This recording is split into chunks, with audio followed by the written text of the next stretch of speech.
বেদের উপর ভিত্তি করেই ভারতীয় দর্শনকে দুই ভাগে ভাগ করা যায়। এক হচ্ছে আস্তিক দর্শন এবং নাস্তিক দর্শন।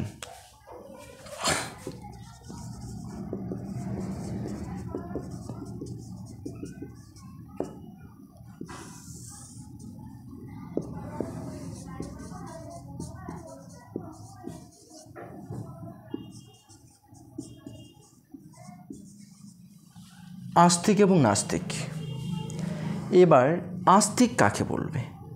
দেখো, আস্তিক কথাটার সাধারণ অর্থ হলো যারা ঈশ্বরে বিশ্বাসী বা যারা ঈশ্বরকে বিশ্বাস করে তাদেরকে আমরা আস্তিক বলি। আর যারা ঈশ্বরকে অবিশ্বাস করে বা ঈশ্বরে বিশ্বাসী নয় তারা হচ্ছে নাস্তিক।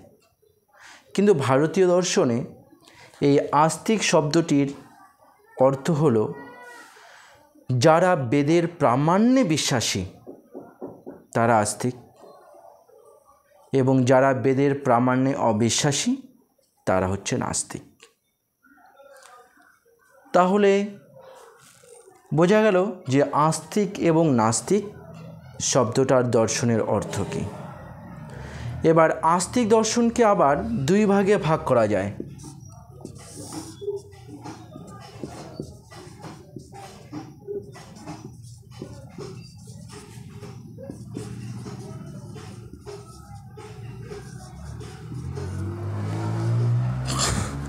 একটা হচ্ছে বেদানুগত আর একটা হচ্ছে বেদ স্বতন্ত্র। তাহলে বেদানুগত কি?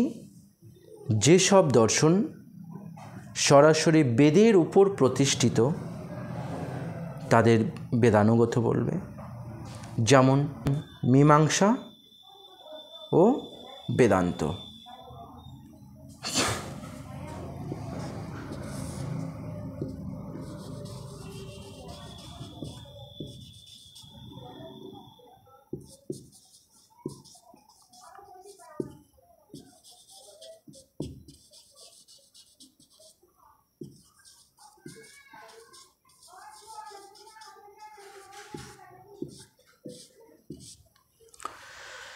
এই মীমাংসা আবার বেদের কর্মকাণ্ডের উপর প্রতিষ্ঠিত এবং বেদান্ত জ্ঞানকাণ্ডের উপর প্রতিষ্ঠিত।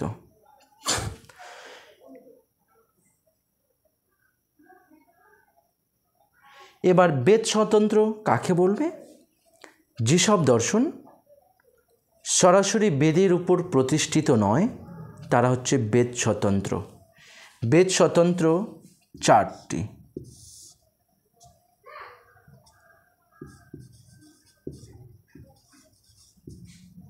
সাংখ্য, যোগ,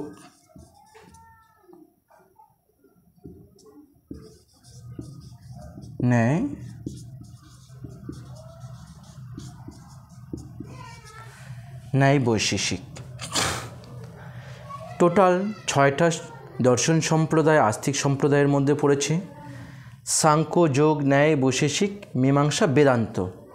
এই 6টি দর্শনকে একসঙ্গে স্বরদর্শন বলা হয় বা আস্তিক দর্শন বলা হয়। এবার যদি আমরা লক্ষ্য করি নাস্তিক দর্শন, নাস্তিক দর্শন কাকে বলে? যারা বেদের প্রামাণ্যে অবিশ্বাসী তারা নাস্তিক দর্শন।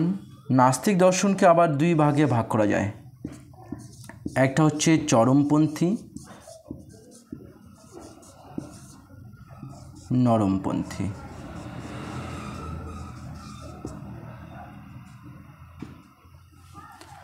চরমপন্থী এবং নরমপন্থী। তাহলে চরমপন্থী কাকে বলবে? যারা ঘোরতর বেদ বিরোধী তারা চরমপন্থী।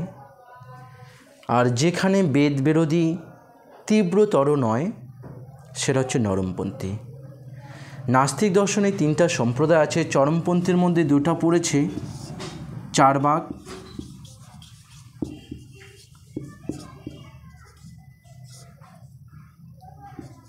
বৌদ্ধ, আর নরমপন্থী জৈন। এই 3টা হচ্ছে নাস্তিক সম্প্রদায়। এবার তাহলে আমরা বুঝলাম ভারতীয় দর্শনে এই 9টা দর্শন সম্প্রদায় আছে